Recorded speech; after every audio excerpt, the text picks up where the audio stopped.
यूं तो दुनिया में बड़ी बड़ी क्रांतियां हुई हैं, लेकिन नेपाल में जो कुछ हुआ वो इतिहास अलग तरह का बना गया।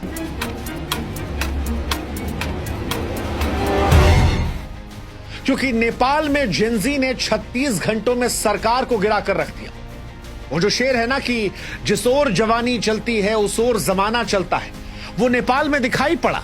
नेपाल की सड़कों पर हजारों युवाओं ने सत्ता को हिला कर रख दिया, दुनिया को हैरत में डाल दिया।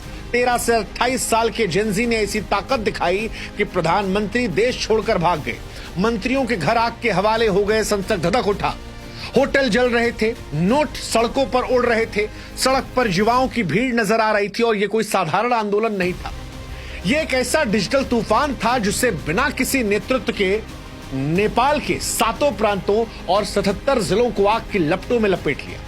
लेकिन सवाल यह है कि क्या इस आंदोलन ने नेपाल को अनाथ भी कर दिया? सवाल यह भी कि नेपाल अब किसका है, क्योंकि 17 सालों में 15 बार प्रधानमंत्री बदलने वाला नेपाल आज अनाथ खड़ा है। अनाथ क्यों कह रहे हैं? क्योंकि एक देश को चलाने के लिए 2 तरीके होते हैं, या तो लोकतंत्र का या राजशाही का।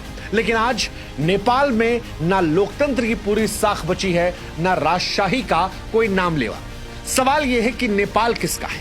कौन चुनेगा नेपाल की अगली सरकार? क्या वो नेपाल की जनता होगी जो अपने नए सियासतदानों को चुनेगी? क्या वो अमेरिका, चीन जैसे बाहरी ताकत होंगे जो नेपाल में कुर्सी पर कौन बैठेगा, नेपाल कौन चलाएगा, उसको तय करेंगे?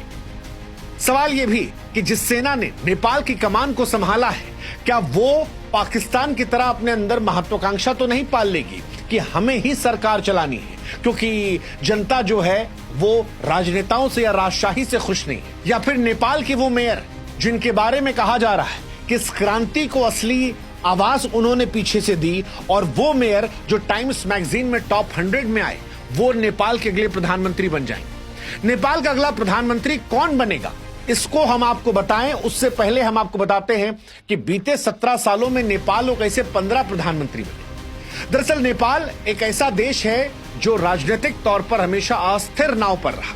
2008 में नेपाल में राजशाही का खात्मा हुआ, देश ने लोकतंत्र अपनाया, लेकिन सत्ता की कुर्सी पर टिकना तब से किसी के लिए आसान नहीं है। 17 सालों में 15 प्रधानमंत्री, और यह आंकड़ा अपने आप में इस देश की राजनीतिक अस्थिरता की कहानी को बयां करता है। 2008 में पुष्प कमल दहल प्रचंड वो बनते हैं प्रधानमंत्री, 16-17 में बनते हैं, 2022 से 24 के बीच में भी वही रहते हैं। माओवादी नेता प्रचंड कई बार सत्ता संभालते हैं, लेकिन जब आते हैं तब बाहर भी जाते हैं।